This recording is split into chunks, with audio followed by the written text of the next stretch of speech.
महाभारत प्राचीन काल का सबसे बड़ा युद्ध माना जाता है। ऐसा माना जाता है कि महाभारत के युद्ध में ऐसे ऐसे महाशक्तिशाली योद्धाओं ने भाग लिया जो अपराजय माने जाते थे। लेकिन क्या आप जानते हैं कि इतने महान योद्धाओं में से सबसे शक्तिशाली योद्धा कौन थे? आइए जानते हैं महाभारत युद्ध के 10 सबसे शक्तिशाली योद्धा कौन थे। प्लीज हमारे चैनल को सब्सक्राइब करें और बेल आइकन को प्रेस करें ताकि आपको आगे की अपडेट मिलती रहे। दुर्योधन। गंधारी पुत्र दुर्योधन कौरवों के सबसे बड़े भाई थे। कहते हैं कि छोटी मोटी चोटों का उनके शरीर पर कोई असर नहीं होता था। वे गदा युद्ध में बहुत ही निपुण थे, जो कि उन्होंने बलराम से सीखी थी।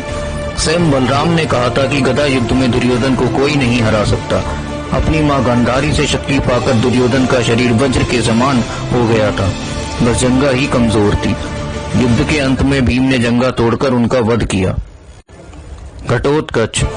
घटोत्कच हिडिंबा और भीम के पुत्र थे और उनमें मानव व असुर दोनों की ही शक्ति विद्यमान थी, जिसके कारण वह अपना आकार कितना भी बढ़ा सकते थे। उसने आते ही कौरव सेना में कोहराम मचा दिया था और कोई भी योद्धा उन्हें काबू नहीं कर पा रहा था।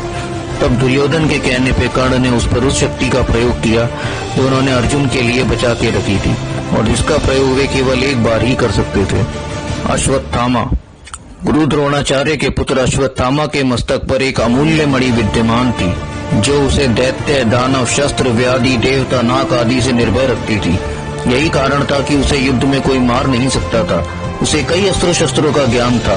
कहते हैं कि गुस्से में अश्वत्थामा को हराना बहुत ही कठिन था, क्योंकि वह बहुत प्रचंड रूप ले लेता था। अभिमन्यु। अभिमन्यु अर्जुन और सुभद्रा के वीर पुत्र थे और अपने पिता अर्जुन के समान ही शक्तिशाली थे। अभिमन्यु में गजब की सीखने की क्षमता थी। जब वह सुभद्रा के गर्भ में थे तभी चक्रव्यूह को भेदना सीख गए थे, लेकिन बाद में उन्होंने चक्रव्यूह से निकलने की शिक्षा कभी नहीं ली। जब अभिमन्यु चक्रव्यूह में थे तब ऐसा कोई भी योद्धा नहीं था जो उनके हाथों परास्त न हुआ हो और कोई भी उनको अकेले काबू नहीं कर पा रहा था। तब सबने मिलकर उन पर हमला किया। भीम। भीम पवनदेव और कुंती के पुत्र थे। भीम में 10,000 हाथियों का बल था। अगर सिर्फ बाहुबल की ही बात की जाए तो पूरी महाभारत में भीम से अधिक बलवान कोई नहीं था। भीम एक प्रतिष्ठित पहलवान थे और मल्ल युद्ध में भी निपुण थे। उन्होंने मल्ल युद्ध में जरासंध जैसे शक्तिशाली राजा का वध किया। भीम ने बकासुर और हिडिंब जैसे कई राक्षसों का वध किया। भीम गदा युद्ध में भी निपुण थे। महाभारत के युद्ध में भीम ने ही सारे कौरवों का वध किया। द्रोण। द्रोणाचार्य ऋषि भारद्वाज की संतान थे और भगवान परशुराम के शिष्य थे। वे कौरवों और पांडवों दोनों के ही गुरु थे। उन्हें नारायण अस्त्र, पशुपास्त्र और ब्रह्मास्त्र जैसे सभी दिव्य अस्त्रों को चलाने का ज्ञान था। द्रोण ने ही युद्ध में चक्रव्यूह की रचना की थी। द्रोण को यह वरदान था कि जब तक उनके हाथ में अस्त्र और शस्त्र रहेंगे उन्हें कोई हरा नहीं पाएगा। इसलिए श्री कृष्ण ने भीम से कहकर अश्वत्थामा नाम के हाथी को मरवा दिया और हर तरफ खबर फैला दी कि अश्वत्थामा मारा गया। तब द्रोण ने हथियार डाल दिए और धृष्टद्युम्न ने छल से द्रोणाचार्य का वध कर दिया। कर्ण। सूर्यदेव और कुंती के पुत्र कर्ण पांडवों के सबसे बड़े भाई थे। दानवीर कर्ण को उनके कवच और कुंडल के साथ हराया नहीं जा सकता था। इंद्र ने उनसे वे कवच कुंडल मांग लिए थे। उसके बाद भी युद्ध में कर्ण से जीतना अत्यंत कठिन था। कर्ण इतने शक्तिशाली थे कि भीष्म ने उन्हें अपने साथ युद्ध करने की आज्ञा नहीं दी थी, क्योंकि यदि भीष्म और कर्ण दोनों एक साथ युद्ध में उतर जाते तो पांडव सेना का विनाश कर देते।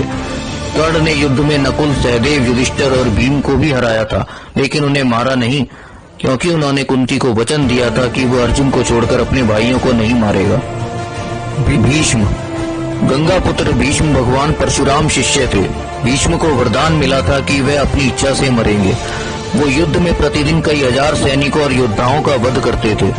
उनके वार इतने शक्तिशाली थे कि उन्होंने श्री कृष्ण को भी शस्त्र उठाने के लिए विवश कर दिया था। कहते हैं कि भीष्म ने महर्षि परशुराम को भी हराया था, जो कि स्वयं विष्णु का अवतार थे, और स्वयं परशुराम जी ने यह कहा था कि भीष्म को युद्ध में हरा पाना असंभव है। अर्जुन। अर्जुन फिर भी अर्जुन है। देवराज इंद्र और कुंती के पुत्र अर्जुन को महाभारत के अजय योद्धा के रूप में जाना जाता है। अर्जुन के पास ना ही कर्ण की तरह कवच कुंडल थे और ना ही भीष्म और द्रोण की तरह कोई वरदान था। फिर भी अर्जुन ने अकेले ही विराट के युद्ध में पूरी कौरव सेना को हराया था, जिसमें भीष्म और द्रोण भी और कर्ण भी शामिल थे। अर्जुन ने ही कौरवों की आधी से ज्यादा सेना को मारा था। स्वयं श्री कृष्ण ने कहा था कि अर्जुन ही वो नर है जो नारायण के दर्शन कराएगा। श्री कृष्ण भगवान विष्णु के 8वें अवतार थे। उन्होंने महाभारत के युद्ध में कोई भी हथियार इस्तेमाल नहीं किया। सिर्फ अपनी रणनीति से वे इतने महान योद्धाओं को मात दे पाए। महाभारत में उन्होंने अर्जुन को अपने विराट रूप भी दिखाया था। अगर श्री कृष्ण हथियार उठा लेते तो सिर्फ अपने सुदर्शन चक्र से पूरी कौरव सेना का विनाश कर देते। श्री कृष्ण के सामने कोई भी योद्धा अमर नहीं था।